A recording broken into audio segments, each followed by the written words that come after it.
Oke, kita lanjutkan ya, masih tentang amarah. Ini masih pengantar saja untuk menunjukkan bahwa para filosof juga sibuk membahas tentang kemarahan ini. Karena dia jadi satu variabel kebangkitan maupun kejayaan. Kenapa kadang-kadang juga kebangkitan? Ya kemarahan yang terkendali, terkontrol secara optimal, dia bisa jadi kekuatan dahsyat. Contohnya misalnya dulu Pangeran Diponegoro sampai lahir Perang Jawa itu kan dia marah sekali sama Belanda yang tidak menghargai bangsa Indonesia, tidak menghargai makam simbah-simbahnya yang ditabrak oleh jalur kereta, itu terus dia marah. Tapi marahnya kemudian karena ketidakadilan. Terus lahir Perang Jawa yang terkenal itu, kebangkitan-kebangkitan nasional itu kan karena jiwa yang menggelegak ini kok kita dijajah terus ya, kok kita ditindas terus, saatnya bangkit itu kemarahan. Kalau di level ini kemarahan itu kemarahan yang positif. Nanti ada istilahnya dan ada caranya. Kapan kemarahan itu legal, sah, dan seperti apa cara mengungkapkannya secara positif. Yuk, kita lanjut. Nah, kita mulai teori sekarang. Bedakan antara marah dengan agresi. Anger and aggression. Ini dua hal yang berbeda. Kalau kemarahan itu rasa. Kalau agresi itu tindakan. Agresi itu menyerang orang lain. Ini yang oleh Imam Ghazali disebut nafas sabu'iyah. Seperti binatang buas. Binatang buas itu kan agresif, menyerang orang lain. Marah itu manusiawi, tapi agresi menyerang orang lain tidak. Jadi agresi itu melampiaskan amarah dengan tindakan, tapi tindakan ini sifatnya negatif. Jadi jalan negatif pelampiasan amarah itu namanya agresi. Ini dua hal yang berbeda. Jadi kalau kamu bilang, Pak, manusiawi toh Pak saya marah. Ya, tapi ketika kamu menyerang orang, menyakiti orang, membalas, merusak orang lain, itu namanya agresi. Jadi yang itu tadi, yang disebut antara sebabnya dan efeknya bisa jauh lebih besar, lebih bahaya efeknya. Jadi ini dua hal yang berbeda. Nanti ada ekspresi marah yang benar, yang baik. Cuma amarah ini kan memang mengganggu. Kadang-kadang perlu memang pelampiasan, peringanan, dan lain sebagainya. Itu nanti ada caranya. Tapi tolong jangan marah berbuah agresi. Kalau dia berbuah agresi, biasanya efek negatifnya jauh lebih besar daripada sebabnya. Nah, ini kalian harus bisa membedakan dua ini ya. Agresi inilah yang dikritik oleh Imam Ghazali. Jadi di kita itu ada jiwa yang tenang namanya mutmainnah, ada jiwa tumbuhan, jiwa yang dia sebut bahimah, binatang ternak. Nah, ada jiwa sabu'iyah yang disebut binatang buas. Jadi kita itu seperti binatang buas. Kalau agresif, kerjaannya nyerang orang terus. Itu namanya agresi.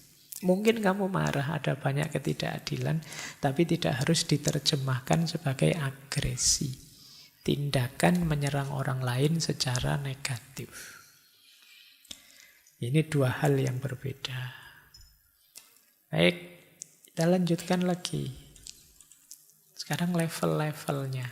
Wah, ini menarik ya, marah saja ada levelnya. Tidak cuma pedes. Ya, tidak cuma ayam geprekmu ada levelnya. Ternyata ya marah ada levelnya juga. Dari marah yang ringan sampai marah paling berat. Levelnya ada 5. Marah itu. Level yang paling ringan namanya irritation. Irritation itu ketika kamu merasa terganggu sedikit, tidak nyaman oleh seseorang atau satu perilaku tertentu. Nah, ini namanya irritation. Tidak semarah itu sih, tapi saya ya terganggu. Misalnya kamu ngaji sini, kan duduk bareng-bareng itu. Ada teman sebelahmu garuk-garuk terus sambil goyang-goyang. Iki ngopo tuh yang ngaji kok ribet terus, misalnya kamu kan jengkelnya luar biasa itu. Ini sebenarnya ya ndak marah sih, kamu ndak akan negur dia sambil anu enggak. Cuma kamu merasa risih saja gitu ya temanku ini. Ini namanya irritation. Jadi kayak kamu belajar tiba-tiba temanmu nyetel musik. Bukan kerasnya sih, cuma lagunya kok itu kamu sebel banget terus. Nah, itu kan kamu terganggu. Kalau keras kan kamu bisa negur, kamu agak marah. Ini ndak keras, dia dengerin pelan-pelan. Tapi kok lagu itu yang diputar terus diulang-ulang tiap hari, ndak ganti-ganti misalnya. Itu lagi. Nah, ini irritation. Ya jengkel sih, tapi ya ndak segitunya, ya ndak apa-apa. Biasanya cepat hilang. Yang jenis irritation ini kadar marah yang paling ringan. Di atas irritation ada frustration, frustasi. Frustasi itu ketika ada sesuatu yang menghalangi tercapainya tujuan atau keinginan. Dan kamu merasa tidak berdaya karena itu. Ini lebih dari iritasi. Misalnya, kamu mau ujiannya jam 7. Kamu sudah berangkat sih sejak setengah 7. Hitunganmu 20 menit nyampe. Kok di jalan macet, entah ada apa. Wah, itu kamu marah, level frustasi. Kamu hopeless sudah. Wis ndak bisa ujian ini, alamat ndak lulus ini, wis ini. Frustasi sudah. Jadi kamu berangkat ngaji, tengah jalan hujan terus. Ndak bawa jas hujan. Mau nekat terus, mosok ngaji sambil basah-basahan. Ndak enak. Mau ndak nekat nanti ndak jadi ngaji. Akhirnya kamu berteduh pinggir jalan sambil misuh-misuh dewe. Ki ngopo ya ndak ngapa-ngapain, ndak ada. Ini namanya frustasi. Jadi mungkin kalian sering ngalami ini. Situasi yang kamu tidak bisa mengendalikan sudah. Dan itu menghambat keinginanmu. Kalau tadi yang iritasi kan kamu masihlah cuek saja bisa selesai. Kan gitu. Kamu tidak peduli saja bisa. Tapi kalau frustasi ini tidak bisa sudah. Mau tidak mau harus kamu hadapi. Ini lebih dalam berarti rasa marahnya. Kalau tadi ringan. Ada lagi level 3. Level 3 ini mendongkol, resentment. Nah, resentment itu marah karena perlakuan orang lain yang menurutmu tidak adil. Jadi kamu merasa secara sengaja ditidakadili. Meskipun kamu tidak berani ngomong. Jadi bolak-balik begitu terus. Misalnya kamu ngantri, entah di Indomaret atau di mana. Sudah ngantri lama panjang, tiba-tiba ada yang nyerobot. Terus kamu tidak berani ngomong sih. Nah, mau ngomong kok males, nanti ribut, tidak ngomong. Ini mendongkol, ini namanya resentment. Jadi kamu merasa hakmu diambil orang. Itu namanya resentment. Ini juga marah. Ngantri bensin di SPBU tiba-tiba diserobot orang, kamu marah. Ini resentment, mendongkol. Ini lebih dalam biasanya daripada kena macet tadi. Nah, ini level 3-nya marah. Ada lagi level 4-nya marah. Level 4-nya marah itu moderate anger. Moderate anger itu lanjutannya yang ketiga tadi, tapi sekarang kamu mulai mengekspresikannya. Kamu mulai menunjukkan gejala bahwa kamu marah. Ini sudah moderate anger. Mungkin kamu debat, mungkin kamu marah tadi orang yang ngantri mbok pisu-pisui.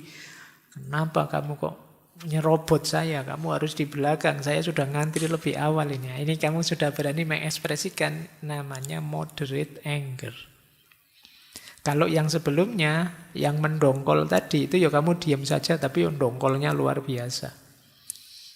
Tapi sekarang kamu tidak kuat sudah, diam saja. Ini saatnya saya speak up, saya harus ngomong ini.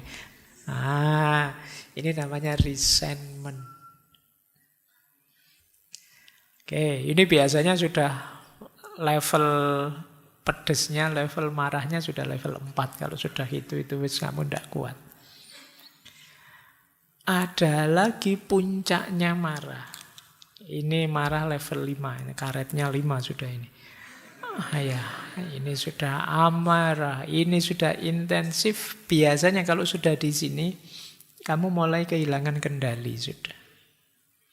Kamu mungkin bisa mulai mukul, mulai teriak tidak terkendali, melakukan tindakan-tindakan pada orang lain. Ini yang disebut rage. Jadi kamu mulai sudah tidak terkontrol ini, mulai kumat kamu, keluar aslinya sudah. Kosakatanya berubah sudah. Yang semula lemah lembut sekarang sudah tidak peduli itu sudah.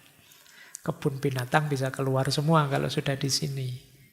Ini namanya rage. Nah, jadi ini juga bisa jadi tips kalau kalian sedang marah, coba kamu cek ini marah level berapa ya ini. Itu untuk ngerem biar kamu ndak sampai level paling tinggi. Wah, ini saya sudah Jadi kalau ada temanmu ganggu kamu peringatkan dia, hati-hati loh, saya sudah level 4 ini. Kalau sudah 5, saya ndak peduli lagi sudah. Jadi buat warning temanmu, sebenarnya ngingetin dirimu juga sih ini. 4 ini kalau ndak hati-hati saya lepas kendali setelah ini. Jadi kalau kalian yang jiwanya usil mau ganggu temanmu, ya kamu atur saja ini, ganggu level 1 sajalah, yang bagian irritation tadi, yang bagian awal, yang tidak terlalu iseng. Kalau mau ngeprank ya yang simple-simple, jangan yang berat-berat. Karena hati-hati kalau kamu level marahnya sudah sangat dalam, lepas kendali. Kalau lepas kendali bisa nanti hasilnya malah jadi menyesal. Ngapain tadi saya semarah itu ya, akhirnya ada yang ngerekam, akhirnya viral saya. Kan ada itu kan sampai ngeluarin pistol, itu kan sebenarnya saking marahnya mungkin karena apa. Tapi ya sekarang di mana-mana ada CCTV, ada rekaman, akhirnya viral dan kamu menyesal. Itu tadi yang disebut oleh Marcus Aurelius, betapa banyak akibat dari kemarahan itu lebih besar daripada sebabnya. Wong sebabnya cuma disalib saja, misalnya mobilmu Pajero disalib Cherry tahun 70 sekarang kan, terus kamu jengkel, terus kamu kejar kamu itu kan. Padahal ya cuma iseng gitu aja, kamu dadak aneh-aneh, akhirnya ya viral terus. Menyesal. Oke ya, maka hati-hati. Kamu kendalikan amarahmu, ya cara paling gampang coba kamu sadari kamu ada di mana ini. Jangan-jangan saya ada di level marah yang sangat dalam. Lanjut. Ini jenis marah alternatif. Aneh-aneh ya ada. Ini jenis marah yang khas. Ini namanya beda-beda. Mungkin teman-teman juga sering ngalami seperti ini. Yang pertama ada istilah chronic anger. Kemarahan yang kronis. Ini seringkali berhubungan dengan watak. Jadi orang yang marah terus. Nesu wae ora tahu ono anu. Ini namanya chronic anger. Ini hati-hati kalau agak bablas sedikit harus perlu psikiater kamu. Jadi tidak pernah senyum, tidak perlu isinya nesu wae. Ada apa dikit marah, ada apa dikit marah. Ini namanya kamu sudah kronis marahmu. Dan ada mungkin ya tipe orang tertentu yang gampang sekali marah. Oleh hal-hal kecil saja marah. Kadang-kadang dia menyusahkan sekelilingnya. Diberi apa saja mengalami apa saja, dilihat titik negatifnya sehingga dia marah. Jadi ini namanya chronic anger. Ketika seseorang marah terus-menerus dalam jangka waktu lama, ya tentu saja efeknya ke mental dan juga fisik pasti. Jangan dikira nanti ada ureanya kenapa fisik juga ngefek bagi orang yang terus-menerus marah. Bahkan situasi biasa-biasa saja orang bisa marah. Yo kayak tadi lo contohnya misalnya ada yang gelasnya guling terus minumannya jatuh. Itu kan biasa saja. Yo gelas kesenggol ada isinya mesti isinya tumpah kan simpel saja. Tapi terus marah temanmu. Itu gimana tuh kok ndak hati-hati wong bawa gelas itu. Alah yo biasa saja yo dibersihkan kan bisa tapi kalau kamu marah. Ngalami hal biasa-biasa kamu jadinya marah. Itu kamu mungkin ngalami chronic anger ini. Orang lain ngalami begitu ndak marah lah kok kamu marah. Nyari sandal baru keluar, sandalku mana ya? Ya tinggal sabar sebentar dicari ada, tapi sebelum ketemu kamu sudah marah-marah. Ngamuknya didulukan. Nah, ini namanya kamu kena chronic anger. Ada yang ndak beres sedikit, marahnya kamu dulukan. Nanti klarifikasinya nanti, pokoknya nesu dhisik. Nanti kalau diingetin biar aja, yang penting kan lega. Ya sing waras ngalah. Ya kadang-kadang harus begitu ya. Baik, coba ya semoga tidak ada yang di sini yang kena penyakit kronik marah, gampang marah, nesunan. Bahasa Jawanya nesu. Terus ada jenis kedua. Ini juga tidak sehat. Passive anger. Passive anger itu orang yang sebenarnya dia marah, tapi dia tidak berani menyatakannya terang-terangan. Jadi misalnya diperintah oleh sopo atasanmu, apa orang tuamu itu, kamu sebenarnya marah tapi tidak berani ngomong. Akhirnya apa? Kalau diperintah malas-malesan, menunda-nunda. Atau kamu sinis, atau kamu meremehkan orang. Itu biasanya karena sebenarnya kamu marah pada dia, tapi kamu tidak berani melampiaskan atau menyatakan bahwa saya marah. Akhirnya ya kamu mengekspresikannya dengan cara berbeda. Biar saja temanku, biar dia sakit, makanannya tak kasih apa. Misalnya kamu diam-diam saja melampiaskannya, tidak bilang-bilang. Jadi kemarahanmu kamu lampiaskan dengan cara yang berbeda. Kamu dititipi suruh beli makan, kasih saja lombok 10 sambelnya, kasih yang paling pedas, kasih itu. Jadi kan kadang kalau diajak ngomong sinis kamu. Kalau dia isinya ngeritik terus, temanmu tanya apa saja salah. Tapi kamu tidak berani bilang bahwa aku itu tidak cocok sama kamu ini loh. Aku marah padamu ketika itu loh, tapi kamu tidak berani bilang. Jadi kamu hanya melipir-melipir untuk melampiaskan kekesalanmu. Ini namanya passive anger. Kemarahanmu tidak selesai, kamu hanya mencari pelampiasan-pelampiasan sampingan untuk balas dendam. Nah, ini ciri kedua. Ada lagi ciri ketiga. Internalized anger. Jadi kemarahan yang dipendam. Kalau tadi mending pasif itu kamu lampiaskan dengan hal-hal kayak sinis, kayak menunda-nunda dan lain sebagainya. Tapi kalau kemarahan yang dipendam ini, yang kamu rusak dirimu. Kamu jadi depresi sendiri, cemas sendiri, rendah diri sendiri, menyalahkan diri sendiri. Kadang-kadang yang salah temanmu pun kamu salahkan aku. Dirimu sendiri. Jadi temanmu yang salah melakukan apa? Harusnya kamu marah. Misalnya kamu diganggu temanmu. Yang kamu salahkan dirimu. Kenapa sih aku ini kok mau saja diganggu? Kenapa sih aku ini kok lemah bisa saja diganggu? Malah kamu sendiri yang kamu salahkan. Ini namanya kemarahan internalized anger. Jadi kemarahan yang kamu pendam sendiri pada akhirnya menghancurkan dirimu sendiri. Mungkin karena mau balas tidak berani. Bahkan secara pasif pun tadi tidak berani. Akhirnya kamu salahkan dirimu. Kenapa aku jadi orang kok terlalu lemah? Kenapa aku jadi orang kok terlalu sabar? Nah, ini. Terus kamu salahkan dirimu. Apa salahku? Apa dosaku? Nah, jadi akhirnya ya kamu stres sendiri, depresi sendiri, kamu simpan sendiri. Orang yang membuatmu marah, tidak sadar kalau dia membuatmu marah, wong kamu simpan. Kamu pendam sendiri. Baik, jadi 3 ini yang saya sebut variasi alternatif dari kemarahan. Jadi ada kemarahan yang dipendam, ada gaya marah yang pasif, ada kemarahan yang kronis. Jadi kronis, pasif, dan yang dipendam. 3 hal. Selain 5 level marah tadi. Yuk, kita lanjutkan ya. Ini sekarang kita lihat gejala fisik kita.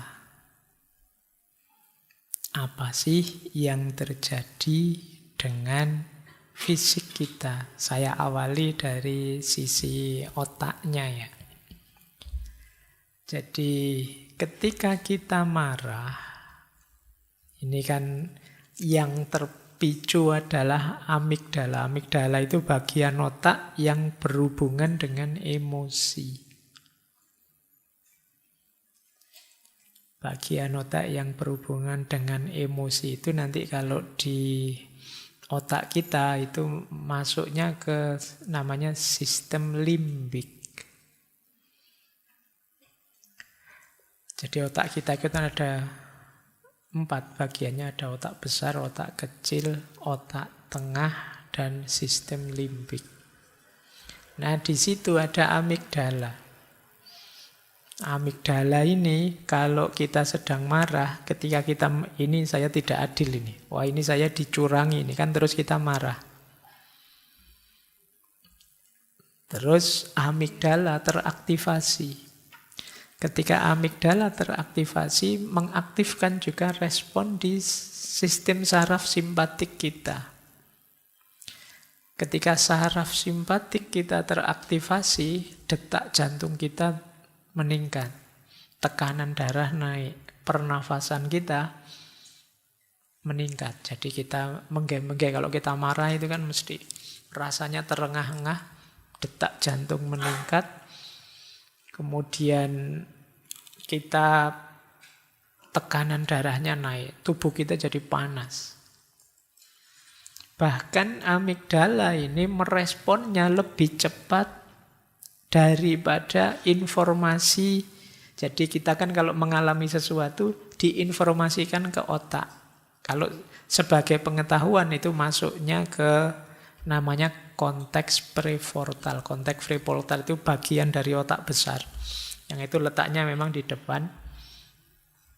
Jadi ini dia sebenarnya bagian menganalisis, memutuskan, dan lain sebagainya.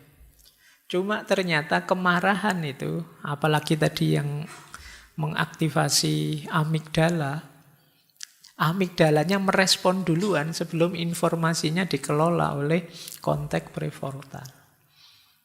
Itulah mengapa kadang-kadang orang yang sangat marah itu pikirannya tidak jalan. Karena disabotase oleh amigdala tadi. Jadi pokoknya peteng pikiranmu kadung marah ya, apalagi detak jantungmu meningkat, kemudian itu tadi pernafasanmu meningkat, tekanan darahmu meningkat, wah sudah. Pikiranmu kalah sudah. Nah itu situasi yang kamu alami kalau sedang marah. Bahkan ketika kamu marah, aliran darahmu itu semua mengarah ke otak dan otot. Karena dia ancang-ancang mau gerak ini, mau melampiaskan amarahnya. Efeknya apa? Antara lain efeknya adalah perutmu jadi tidak nyaman. Jadi kalau kamu sangat marah itu kadang-kadang rasanya mual sudah. Karena semua sumber daya diarahkan ke otot dan otak untuk balas dendam tadi. Jadi perutmu mules. Itu yang membuat kadang orang kalau marah itu asam lambungnya naik. Perutnya mual, mules rasanya. Kamu ada orang yang menjengkelkan sekali, itu kan tiba-tiba perutmu mules itu. Pingin segera itu. Itu mulesnya bukan karena pingin balas dendam, tapi sumber dayamu diarahkan untuk ancang-ancang melampiaskan amarah. Jadi apakah itu darah, apakah itu fokus, konsentrasi, pikiran, kesana semua. Yang lain tidak kebagian sumber daya dalam dirimu, akhirnya ya perutmu jadi mules. Makanya kalau ada orang bilang, aku lihat kamu perutku mesti mules. Oh itu mungkin karena kamu tiap hari lihat dia marah, kamu pengen balas. Jadi, nah itu cirinya. Terus, karena tadi porsi aliran darah untuk otot banyak, akhirnya apa? Otot-ototmu jadi lebih tegang. Karena siap-siap ini, semuanya bersiap-siap untuk dilampiaskan. Wajahmu juga ikut tegang, alisnya merapat, mata membelalak, giginya mengatup. Wajahmu merah karena aliran darah ke atas semua. Biasanya berkeringat. Meskipun dingin, kalau kamu sedang marah itu tubuhmu panas sudah. Itu situasinya kalau kamu sedang marah. Jadi sekali waktu ya kalau kamu sedang marah bener lari ke kamar terus berkaca. Oh ternyata gini kalau saya pas marah itu ya. Biar tahu, siapa tahu nanti kalau kamu pas marah di luar ada yang moto, ada yang nge-share viral kan kamu, wah malu saya kalau gambarnya kayak gini terus. Jadi kamu bisa ngambil strategi gimana caranya biar tidak kelihatan. Karena ada proses fisiologis seperti ini. Makanya kalian yang seneng marah harus mulai waspada. Karena ada efeknya ke fisik. Jangan dikira itu hanya di batin saja. Kalau mengikuti penelitian-penelitian, kamu terancam di sini. Kalau sering marah dalam jangka panjang. Hipertensi, darah tinggi, jantung. Tadi ada hubungannya dengan perut, lambung, pencernaan. Kekebalan tubuhmu malah jadi lemah. Makanya orang yang kuat dan sehat itu yang bisa menguasai amarahnya ternyata memang. Karena orang marah itu pada akhirnya malah jadi lemah. Dalam jangka panjang jantungmu terancam, tekanan darahmu terancam, pencernaanmu terancam, imunmu turun. Baik, jadi ini saatnya kalian mulai mengendalikan rasa amarah dalam dirimu. Oke, kita lanjutkan. Kalau tadi fisiologisnya, sekarang kita belajar psikologisnya. Karena memang ruang utama kemarahan itu ada di ranah psikis, mental kita. Yuk kita lihat beberapa teori ya, kita belajar bagaimana sih marah itu secara psikologis.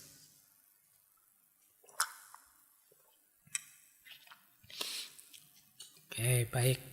Silakan yang minumannya masih ada boleh diminum. Anda harus nunggu saya. Nanti kalau yang sudah habis boleh ngambil lagi kalau masih ada. Mending dikosongkan, jadi nanti kalau pas waktunya ngantuk, sebentar lagi kan ini mau ngantuk teman-teman, ndak kesenggol, nanti jatuh. Ini kan sudah saya hitung, kalau sudah sak jaman gini sudah mulai mau ngantuk. Baik, ndak apa-apa, ngaji ngantuk kan ndak masalah. Karena kadang-kadang ketika ngantuk itu wawasannya lebih masuk. Iya. Kalau kamu sadar kan, enggak paham-paham saya Pak. Karena kamu mikir, udah enggak usah mikir, biar masuk saja informasinya. Nanti kapan-kapan diolah di rumah.